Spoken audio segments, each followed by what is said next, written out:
So then, after that, everything that I thought I had was taken from me. Okay? So my character, who am I? Who are you? Like the quote says, who are you when you have nothing? I spent every bit of all my money to go on this trip that I was on in Cali when I was running from the police. No money. I have no bike.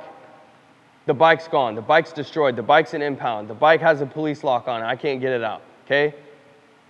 So when I look myself in the mirror, as I get out of my wheelchair, when I'm in jail, who am I? Who am I when I have nothing? I was nobody. I had nothing developed. Nothing I could give to anybody. I was a horrible person. I was with these women where I was taking their money. I was taking their time. I was cheating on them. I was lying. Who are you when you don't have anything? Who are you? When you take the shoes away, when you take all that away, who are you? Do you know? I had no idea. So when I looked myself in the mirror and I figured out who I was, and I had to be honest with myself, I had to hold myself accountable and say, yo, you are embarrassed of yourself. And I was. I was embarrassed of who I was. I had no value to give. So when everything was stripped from me, I had no value to give. So that's why I'm humble. That's now a character trait of mine, is that I'm humble. Because of that. So life, you're going to go through things, and life is going to shape you. And you get to decide whether it shapes you in a good way or a bad way. I could have been a victim. You know that I got in an accident. You know that my ankle's still messed up. You know that my hip is still messed up. You know that my back's messed up. I can't look at it that way. I'm not a victim. I get to choose what it does for me. And I'm humble because of that. I take things serious because of that. I still go out and ride 100%, and I still hit the streets. But the way I ride is so much different now. Because I know that I can take somebody else's life, I ride different. I don't run from the police. I don't do wheelies next to cars. There's kids in those cars. That's a part of my character. So that's from a physical standpoint. So what about a mental standpoint? What about a life standpoint, right? So I know that I can do these physical things. I know that I have what it takes to work hard, right? Because that's part of my character, because those are things I've proved to myself. So now I'm humble, okay? Because of that. What about mentally? How are you mentally? What's your character like mentally? So I'm going to tell you a story that I actually have not told many people. And so I have a little brother. He's your guys' age. He's 21 years old.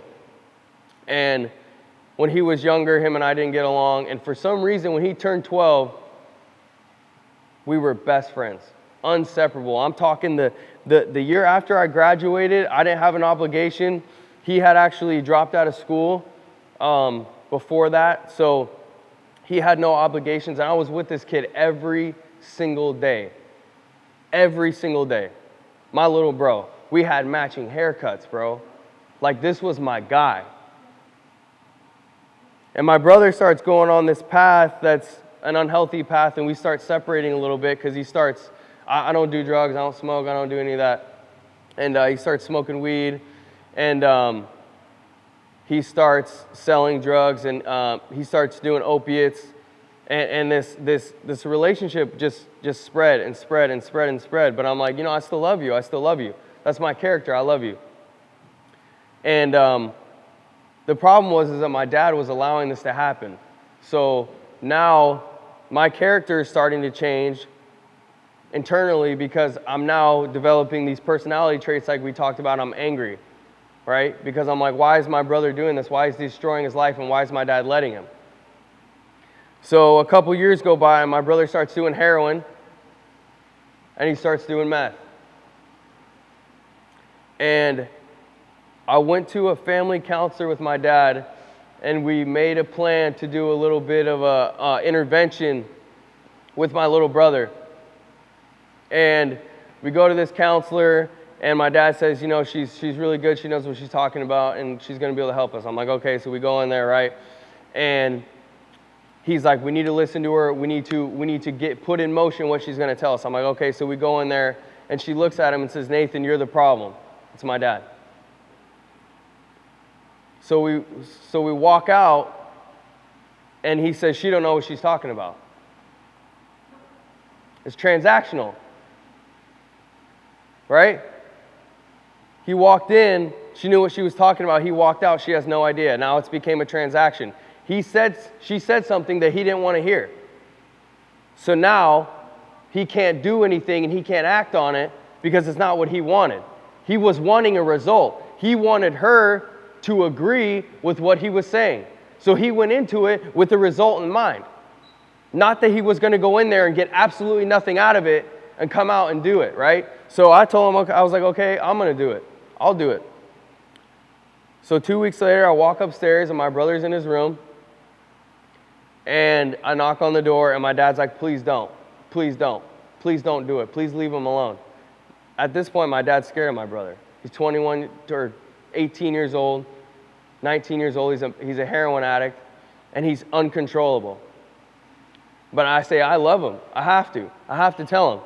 So I knock on the door, and I open the door, and I said, first thing I said is, dude, I love you. We have to put an end to this. And my dad walks in and says, please leave him alone. Please leave him alone. I look over,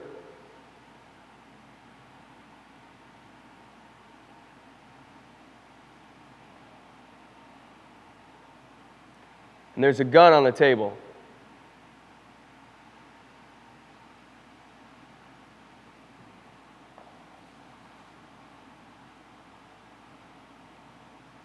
And my dad says, what is that?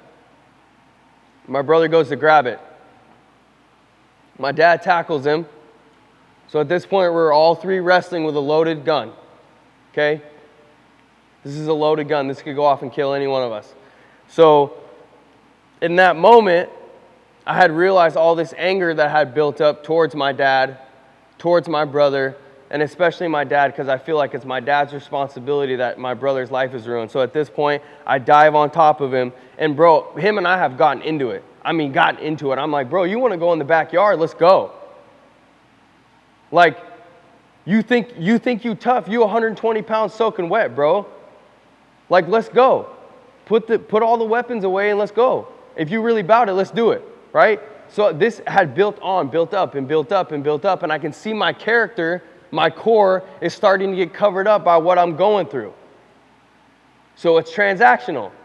I tell him I love him until he does something I don't like. Okay?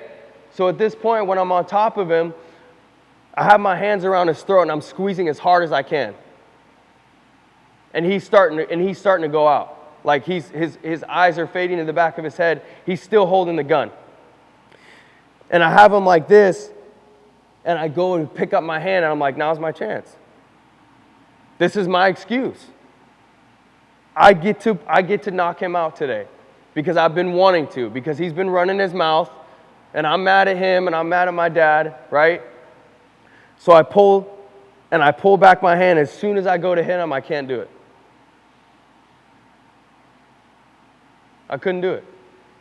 And I looked at him, and I looked at my dad, and I realized that they were changing me.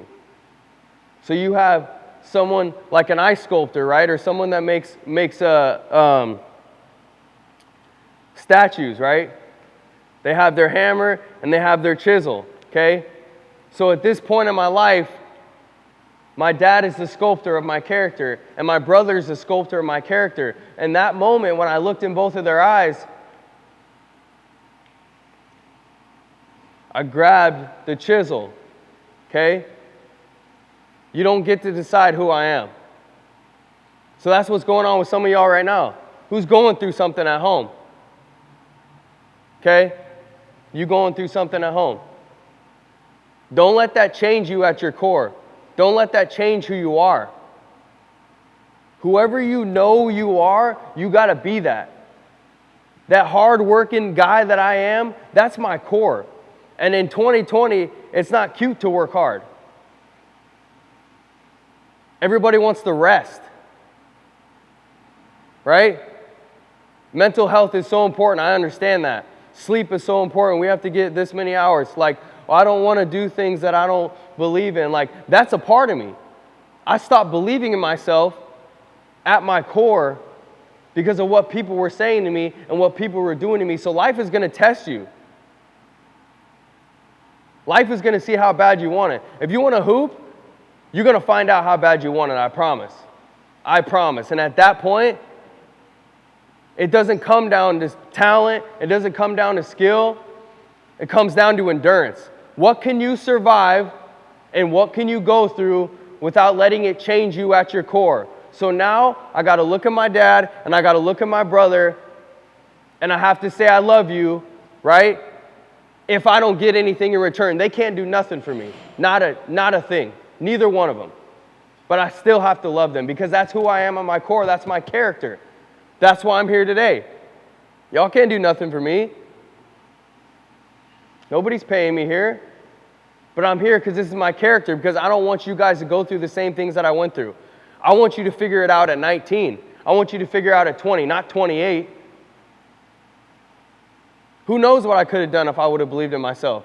I wanted to play JUCO basketball, but I thought I couldn't do it. All I knew is that I worked hard. I didn't have a core belief, and it wasn't part of my character that I believed in myself either. I just was like, I work hard. I guess I'll just work hard in everything I do. Because that's just a part of me. So can you be the person that you're supposed to be when there's nothing in it for you? And that's what you have to ask yourself. Whatever you want to accomplish in your personal life, which is most important because it's bigger than sports, can you do it when there's nothing in return? Can you do it when there's no guarantee? Can you operate like that? Everybody wants a reward. Everybody wants a guarantee. Especially this the age in 2020, bro. You think if you show up, you good. I'm good, coach. I'm here. I showed up, didn't I? You get up, you get dressed, you lace up your shoes, and if it doesn't go your way, you want to quit and you want to go home. I see it here. And this isn't even serious. You miss a shot, you don't play D. You miss a shot, you don't run back. You shoot, you start running the other way. Go get a rebound. How do you want to be remembered? That's your character. What are they going to say about you? When you graduate, what are they going to say about you? I met a dude I know a guy that was a year younger than Matt that played at Mark Morris with me that knows Matt.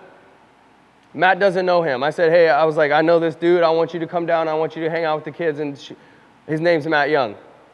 Left-handed dude that has handles. That's all he said. Because he knew him. Because Matt's character was, no matter what, this is what I'm going to do. And now he's doing the same thing in his life. No matter what, we wake up every day, bro, and we talk on the phone almost every day about what we're trying to accomplish. And you know what it's about? It's about you guys. That's character. We're not getting anything in return. We both still work. Full-time jobs. He has kids. And he focuses on you guys. Every day we wake up and we talk about the dream being helping you guys.